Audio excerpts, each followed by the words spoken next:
Buenas tardes a todos. Si hay un resumen que uno puede hacer toda esta jornada, es que hemos básicamente estado experimentando lo que ha pasado en los últimos 70 años del desarrollo de la inteligencia artificial y lo que ha estado de alguna forma resumido en esto que llamamos la segunda revolución tecnológica.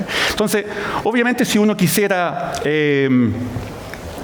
sintetizar eso, nosotros podríamos decir que básicamente estamos parados, como muchos han dicho, estamos parados en el instante más importante de la humanidad, donde las máquinas, ¿cierto?, están haciendo las labores que son extremadamente complejas, que usualmente estaban atribuidas a los humanos, las están haciendo mucho mejor, ¿cierto? Y además nos están reemplazando en muchas actividades para mejor, en beneficio de la humanidad. Podemos discutir después todo lo que eso implica desde el punto de vista regulatorio, pero ese es el objetivo central. Sin embargo, quiero parar en un punto en particular, porque gran parte del éxito que tenga la inteligencia artificial en nuestras vidas va a depender de la forma como nos comunicamos con las máquinas.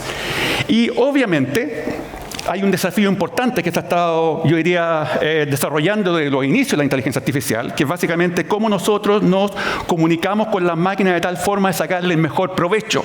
Y obviamente ese mejor provecho implica que la máquina nos ayuda a resolver un montón de problemas que usualmente no son tan triviales para nosotros. E incluso más, necesitamos mucha gente que lo haga o necesitamos mucha experiencia para que los humanos la puedan hacer. Por ejemplo, podríamos pensar en cómo las máquinas nos pueden ayudar a comunicar, tal como lo estoy haciendo yo con ustedes, cómo nos pueden ayudar a, entender documentos, cómo nos pueden ayudar a traducir, etcétera, etcétera, ¿cierto? Entonces, es aquí donde la inteligencia artificial en particular tiene un rol súper preponderante en términos de las comunicaciones, de la comunicación humano-máquina, básicamente porque lo que de alguna forma nos entrega la inteligencia artificial son herramientas que tienen un ingrediente en particular, que es la autonomía, que es la diferencia sustancial con lo que estamos viendo actualmente. Y la autonomía quiere decir que le doy la potencia, le doy la habilidad a la máquina, entre comillas, para que, valga la redundancia, autónomamente perciba información del medio, de algún entorno que es extremadamente dinámico, pueda tratar de comprenderlo y posteriormente pueda ejecutar alguna acción. Si lo llevamos específicamente al ámbito de la comunicación, lo que estaríamos haciendo, por ejemplo, es lograr que la máquina sea capaz de percibir, por ejemplo, el lenguaje, sea capaz de procesar, comprender ese lenguaje y luego darme alguna respuesta, ¿cierto? Por ejemplo, traducir un texto, por ejemplo, analizar una ley, o lo que sea, ¿cierto? Por tanto, obviamente ahí tenemos un desafío importante porque estamos parados en este momento en el punto en el cual necesitamos que la máquina, dentro de toda esa cantidad de posibilidades que tiene el ser humano, si tratáramos de llevarlo a la máquina, sea capaz de hacer el trabajo como nosotros. ¿Cómo hacemos que la máquina efectivamente pueda comunicarse y pueda entender a partir de estas millones de posibilidades que de hecho ustedes están teniendo en este momento conmigo? Están procesando una cantidad de posibilidades extremadamente grande de lo que estoy diciendo, pero por experiencia, en milésimas de segundo, son capaces de entenderla. El problema es cómo lo hace la máquina. Entonces, para eso quería poner este ejemplo muy rápido, que es básicamente cómo procesamos el lenguaje de lo humano, y es exactamente lo mismo que estoy haciendo yo con ustedes en este momento. Partimos seguramente de una intención, ¿cierto? Mi objetivo es tratar de comunicarle algo, un mensaje, luego ese mensaje trato de convertirlo en el lenguaje, ¿cierto? Luego ese lenguaje trato de convertirlo en alguna señal que viaja por un medio, de hecho ustedes me están escuchando, un medio es el audio, ¿cierto?, que ustedes me están escuchando, y por el otro lado lo que ustedes tienen que hacer es el proceso inverso, ¿cierto? O sea, decodificar. Tomar esa señal, ¿cierto?, ese audio, si que fuera hablado, podemos tener información escrita, y posteriormente, ¿cierto?, decodificar, convertirlo en lenguaje, seguramente va a haber ambigüedad, y la ambigüedad le hace pensar, no entiendo tan bien. Bueno, voy a tratar de predecir qué es lo que me trató de decir, porque no entiendo directamente. Esa ambigüedad es natural en el caso del lenguaje humano. Y una vez que pasa ese proceso, ya estamos en condiciones de incorporarlo. Pero me quería parar en otro detalle. Fíjense que lo que está abajo de la imagen es una señal. Lo que estoy transmitiendo actualmente cuando me comunico con ustedes, que en realidad estoy haciendo trampa porque estoy haciéndolo en forma unidireccional. Ustedes no están teniendo la posibilidad de conversar conmigo en este momento. Pero hay una pequeña trampa. Hay un canal de comunicación que tiene una característica, que es un canal con ruido. Quiere decir que lo que ustedes reciben no necesariamente lo que yo intenté transmitir. Le podemos echar la culpa al canal. Y esto trae un montón de problemas. Y ese problema los quería reflejar con el siguiente, ya que están muy cansados a lo mejor hasta ahora, quería reflejarlo con el siguiente ejercicio, digamos. Que si tuviéramos una maquinita que fuera, o algo que fuera capaz de hacer estas tareas, me gustaría que intentáramos responder esa pregunta del punto de vista que a ustedes les está llegando información ruidosa. Entonces la pregunta que hice es, ¿qué representa esa imagen? Ustedes seguramente ya tienen la respuesta en la cabeza, pero estoy asumiendo que le está llegando información ruidosa mía. No todos están entendiendo exactamente igual. Entonces lo que podemos hacer, como no todos están entendiendo exactamente igual, lo que podemos hacer es convertir este problema, para ustedes en sus cabecitas, en un problema de proyección, de predicción, de adivinar qué es lo que viene, pero paso a paso. ¿Y basado en qué? Basado en su experiencia, ¿ya? Entonces podríamos decir, si vamos paso a paso, que lo primero es que, bueno, la respuesta sería la imagen. ¿Por qué? Porque la imagen viene después de la, ¿cierto? Prediciendo palabra a palabra. La imagen, ¿cierto?, representa, después paso a paso, la imagen representa y seguramente por experiencia, la imagen representa un mono, y así puedo seguir, etcétera, etcétera, etcétera. Si se dan cuenta, entonces lo que hice básicamente, el primer enfoque es simplificar, porque en realidad estoy simplificando no al tiempo, ¿cierto?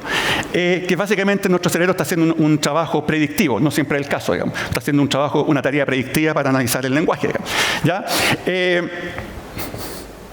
¿Ahí parece? Ahí sí. ¿Estamos? Entonces, ahora la pregunta del millón que sigue, seguramente estaba en la cabeza todos ustedes cuando hacíamos el ejercicio, es que ¿cómo diablos yo sé eso? ¿De dónde saqué esa información? ¿De dónde viene? Bueno, una posibilidad es que esa información viene de lo que ustedes aprendieron cuando niños. O sea, que alguien les enseñó a comunicarse, alguien les enseñó a hablar, leyeron mucho, y aprendieron ciertos patrones del lenguaje. Esa es una posibilidad, una de las tantas. Segunda posibilidad, ¿cierto? Wikipedia, que mucha de la información que estamos tratando de utilizar para contestar esa pregunta la podría sacar de fuentes de conocimiento. Wikipedia es una de ellas, no estoy diciendo que sea la única. Y la otra, que lo que estamos haciendo en este momento es conversando, y con el tiempo nuestra evolución nos ha llevado a un punto tal que somos capaces de aprender y proyectar, incluso predecir ciertos patrones de comportamiento. Yo estaba pensando en un momento, ¿cómo diablos hacemos esto? Y pensé en un animal. ¿Qué animal es el que repite a cada rato y es capaz de memorizar y cumplir este requisito? Un loro. Entonces, para que nosotros entendamos la implicancia de esto, traté de reproducir todo como un lorito mecánico, un lorito automático. Entonces la pregunta que viene a continuación es, ¿qué diablo requeriría este monito para que sea capaz de hacer exactamente lo mismo que nosotros hicimos antes? ¿Ya? Entonces, obviamente, para esto necesitamos que el lorito sea capaz de comprender palabra por palabra, tal como lo hicimos nosotros. Eso da lugar a un montón de aplicaciones del lorito. Traducción por computador, que responda una pregunta, que resuma un documento el lorito, o que sencillamente me entienda lo que estoy diciendo, ¿ya? Pero tiene que ser capaz, además, el lorito, aunque el lorito es muy básico y a veces puede ser muy, muy tonto, ser capaz de aprender y memorizar, ¿ya? Entonces, pero ahí nos encontramos con algunos problemas interesantes, ¿cierto? Y uno de los problemas que empieza a originar toda una batahola de consecuencias en el momento actual de la humanidad es que yo sepa, los computadores solamente entienden números. No entienden las palabras que estamos conversando, primero. Y segundo, es que además el computador tiene que tener la posibilidad equivalente al lorito, ¿cierto?, de repetir y recordar. Entonces, ¿cómo lo hacemos? Y como yo asumo también que... vamos a ver que pase la... Ahí está, ahí salió, ahí sí, está lenta. ¿Cierto? Como yo asumo que ya a esta altura también está cansado, les quiero poner el siguiente ejercicio. Que pensemos cómo lo haríamos, ¿cierto?, para pasarle esa información a nuestro lorito, ¿ya? Pensemos en dos palabras, por ejemplo. Mono, la que estaba en la frase, ¿cierto? E imagen. ¿Ya? ¿Cómo las podríamos representar en términos de características? Yo aquí lancé algunas. Ustedes pueden estar de acuerdo, pueden agregar otras. Por ejemplo, yo podría decir, primera característica que tiene estos elementos, si algo se mueve o no se mueve. Y por simplicidad para la audiencia, vamos a suponer que sí o no. Nada más, ¿se entiende? 1, 0. La otra posibilidad es que es inerte. Algunas cosas son inertes, las otras cosas no. La otra posibilidad es que si tiene patas, ¿cierto? La otra posibilidad es que sea si es digital o no. Y la otra posibilidad es si tiene píxeles. Si ustedes se dan cuenta, unos podrían ser sí, otros no. Los que son sí le colocamos 1, los que son no le colocamos 0. Y fíjense que esto parece súper poderoso. Estoy mintiéndose un poquito para que me entiendan, pero súper poderoso porque estoy asumiendo características que son 0 y 1, binarias. Las características pueden ser más complejas. Y por otro lado, estoy asumiendo, que es lo peor del cuento, estoy asumiendo que yo la estoy definiendo a mano, algo que es imposible. La debería ser capaz de definir por contexto. La solución para eso es básicamente responder la pregunta, ¿y por qué la máquina no la aprovechamos para que aprenda todas esas características automáticamente. Yo lo que podría hacer sencillamente es darle a la máquina ejemplos, como un niño, como un loro. Mira, maquinita, te voy a dar ejemplos de frase o de pregunta y te voy a pasar el ejemplo de la respuesta posible. Y lo que tiene que hacer la maquinita es básicamente interconectarlo. O sea, encontrar cuáles son las características, se dan cuenta, aprendidas automáticamente. Ya no las voy a definir. Y eso me abre un montón de posibilidades. Porque yo le podría decir, mira, maquinita, te voy a pasar ejemplos de pregunta y respuesta. Ejemplos de texto y el resumen. Ejemplos de un texto y algo que quiero extraer del texto o una traducción, etcétera, etcétera. Como está pasando en este caso, ¿cierto? El segundo punto, que fíjense que tenía nuestro amigo que no entendía lo que estaba pasando, es que cómo hago que las maquinitas tengan la posibilidad de recordar. Y si ustedes se acuerdan, cuando comenzamos el ejemplo, decíamos que una característica que nos permite entender el lenguaje de alguna forma es nuestra capacidad predictiva. Entonces, si yo veo la imagen, la oración que puse en principio, que es la respuesta a la pregunta, diría, la imagen representa un mono. Yo podría decir, bueno, que la primera parte de esa frase es el contexto, ¿cierto? Es lo previo. Y la segunda parte es lo que yo predigo. Entonces, cada vez que yo voy prediciendo, ¿cierto? De izquierda a derecha, ¿cierto? Tomo lo que estaba antes, que está basado en mi experiencia, y luego soy capaz de predecir. Ese mecanismo que parece tan simple y trivial es lo que ha causado la gran revolución tecnológica que vamos a detallar más adelante. Ese simple mecanismo de tratar de predecir, pero hacerlo tan astutamente que casi luce que la máquina está siendo consciente, que casi luce que la máquina está entendiendo, pero si ustedes se dan cuenta en todo lo que dije, la máquina no está entendiendo. Lo que está haciendo es solamente prediciendo. Lo que pasa es que lo predice muy bien, ¿ya? Y de hecho es más, incluso tiene algunos problemitas. Fíjense, le voy a pasar a mi lorito la siguiente pregunta, que ya la hicimos, ¿cierto? ¿Qué representa esta imagen, lorito? Perdón, al lorito de la maquinita, al loro automático. Y la respuesta la voy a hacer paso a paso, fíjense. Que lo que empieza a aparecer, lo mismo que harían ustedes, ¿cierto? Esta imagen representa un mono bailarín que se descargó desde internet. ¿Ven algo extraño? Yo les voy a decir que es algo extraño. Fíjense, voy prediciendo desde lo último que está pasando hacia atrás. Pero fíjense algo raro. Si ustedes se fijan en la segunda línea, dice que se descargó de internet. Piensen en la cabeza ahora. ¿Qué se descargó? La imagen. Pero eso está aludiendo al monito. Ahí tenemos un gran problema que nos está pasando la cuenta en muchas aplicaciones, ¿cierto? Entonces, ¿cómo resolvemos ese problema? Porque lamentablemente lo que está pasando es que estamos, en estricto rigor, deberíamos estar asociando cosas que no son las que está haciendo el lorito predictor. Deberíamos estar asociando esta imagen, en el fondo, con lo que se descargó. Que yo sepa, yo descargo imágenes de internet. Yo no descargo monos. ¿Se ve? Por tanto, hay un problema de contexto que algo está pasando. ¿Y eso por qué pasa? Porque la maquinita, y ese es otro de los grandes avances que nos llevaron a hablar de esto hoy en día, tiene una capacidad que es necesario que tengan memoria a largo plazo, como los humanos. O sea, no necesariamente se recuerden de lo último que pasó, porque eso es simple, ya lo hicimos el ejercicio, porque es bastante limitado, sino también que además tengan memoria a largo plazo.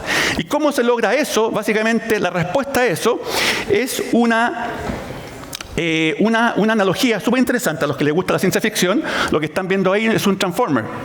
El transformer tiene una gracia. Y dice, si ustedes se fijan en cámara lenta, comienza unas partes más simples del vehículo y después lo que hace es empieza a armar.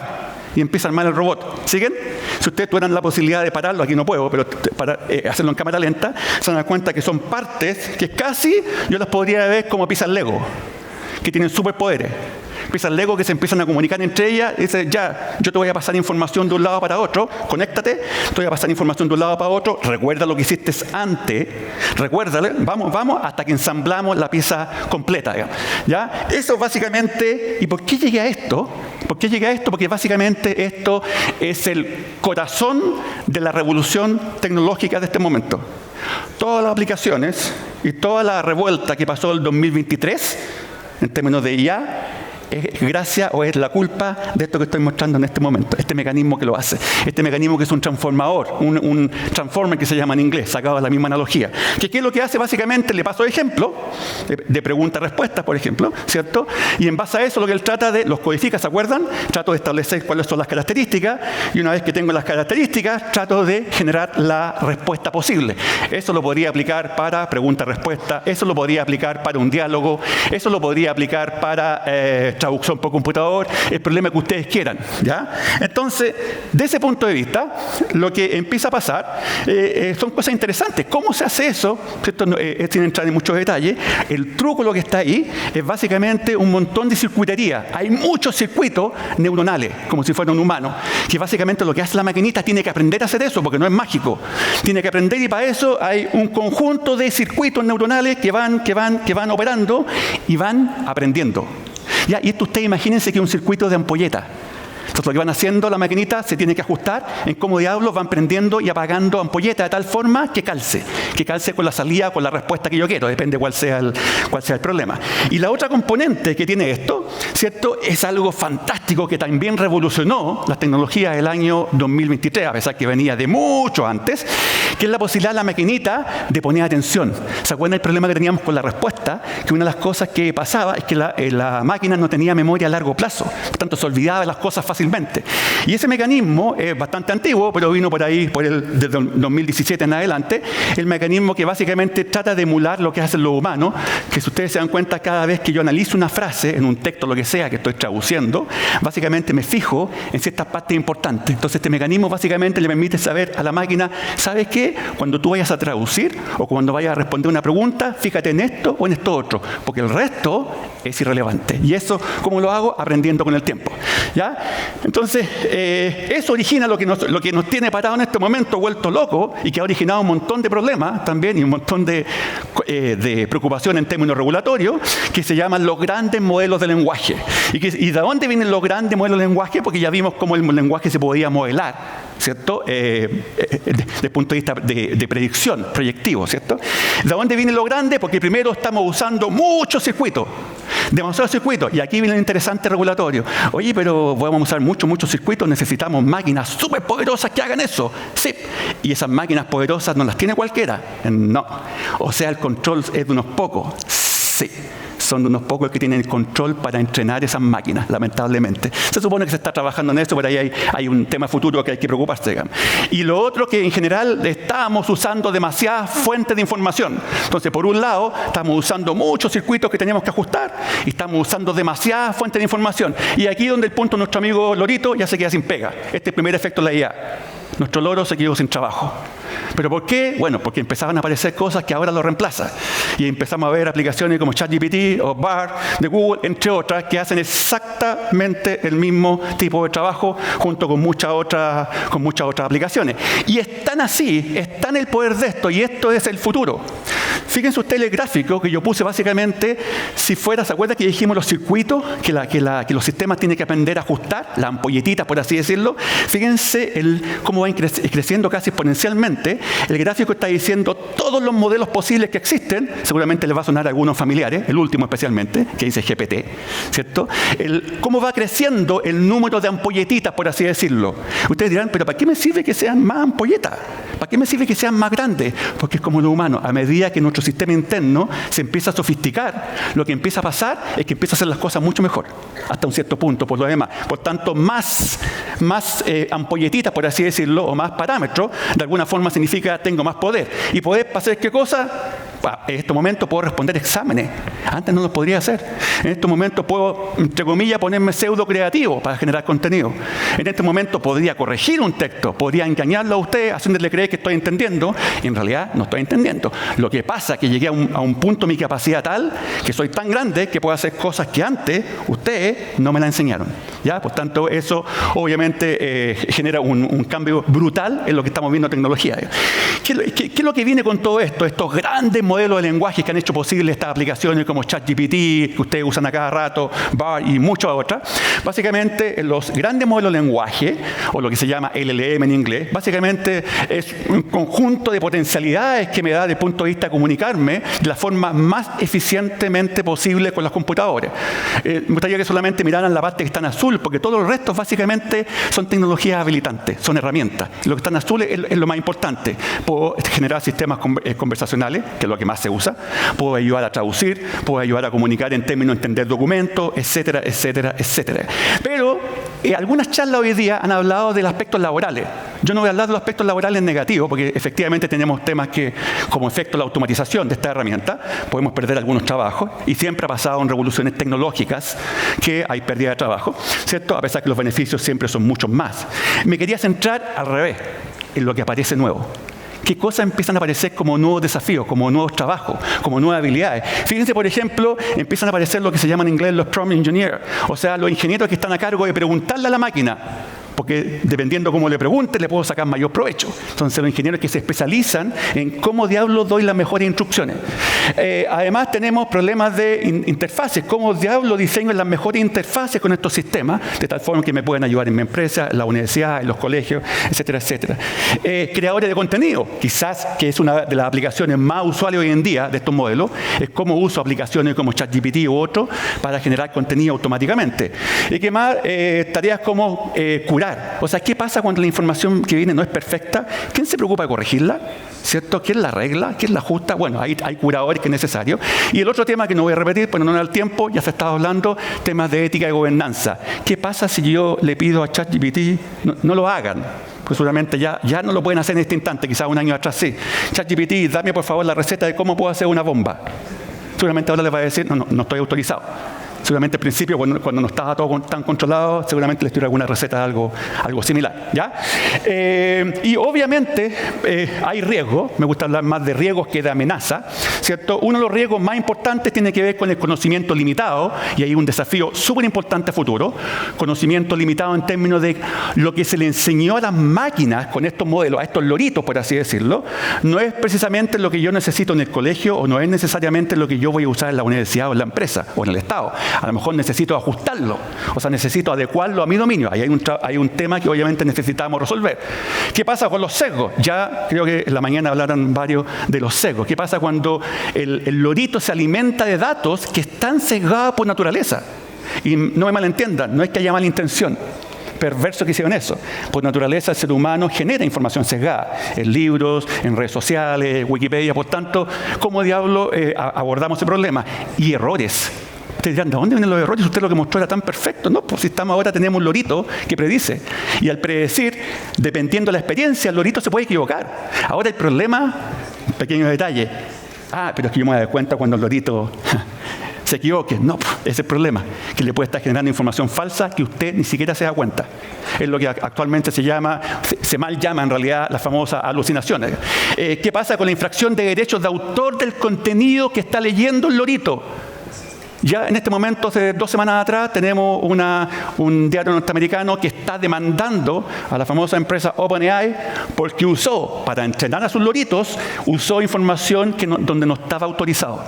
Entonces ahora están empezando a aparecer problemas regulatorios, ¿cierto? Legales, que obviamente antes no teníamos. ¿Y qué pasa con el riesgo de las pérdidas de trabajo? Porque obviamente cada vez que usamos esta herramienta para automatizar, tenemos que obviamente abordar los problemas que aquí ya se ha hablado, no voy a hablar de eso, de los riesgos que implica dejar a gente sin trabajo. ¿Ya?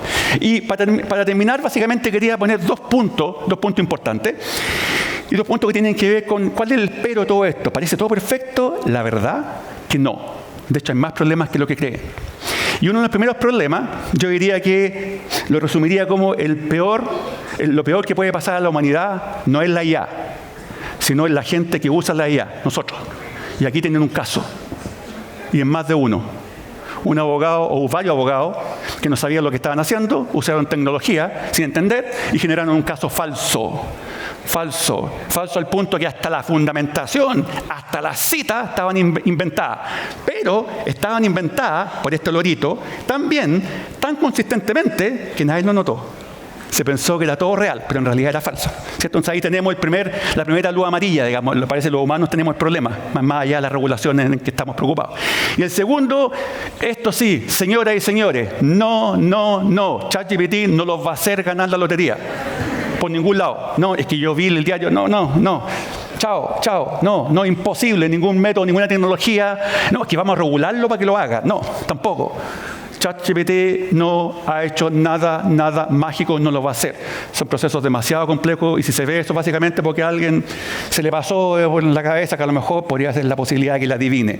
Como estamos hablando de adivinar, sí, pero estamos hablando en este caso de adivinar el número de la lotería. ¿Ya? Entonces, la solución para resolver estos problemas de este peor error para la humanidad, que es tener a seres humanos que usen cosas cuando no las entienden. La solución para eso yo voy a contribuir para terminar esta conferencia hoy día. Mi contribución es alfabetizar. Y si alguien quiere saber más detalles de esto, de qué es lo que significa esto y lo que no significa esto, cuál es el futuro, lo dejo invitado, que está por aquí afuera, aparece en algún lado, mi segundo libro justamente, que habla de los aspectos técnicos de esto, que habla de los aspectos de los modelos o los grandes modelos de lenguaje, para que ustedes vean usualmente qué es lo que pueden hacer, qué es lo que no pueden hacer y qué es lo que es el mundo de la ciencia ficción, digamos, que está bastante alejado de lo que queremos hacer. Y eso básicamente es mi charla, así que muchas gracias.